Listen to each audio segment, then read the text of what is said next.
কি হলো আপনার? আরিবা, আপনি কি জানেন আমরা গীবত করছি? গীবত? এটি আবার কি? আমি আপুর কাছে শুনেছিলাম কারো অনুপস্থিতিতে তাকে খারাপ বলাকে গীবত বলা হয়, আর আমরা বাড়িরাকে খারাপ বলছি। স্মরণ রাখবেন, গীবত বান্দার নেকিকে জ্বালিয়ে ছাই করে দেয়। জি, আপনি একদম ঠিক বলেছেন। আমাদের এমনটি করা উচিত হয়নি। আমি যা কিছু করেছি তার জন্য আমি তওবা করছি।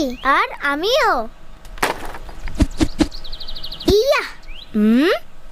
শোনো শোনো কানিস ফাতেমার কথা, ভালো মেয়ে কানিস ফাতেমার কথা, কানিস ফাতেমা।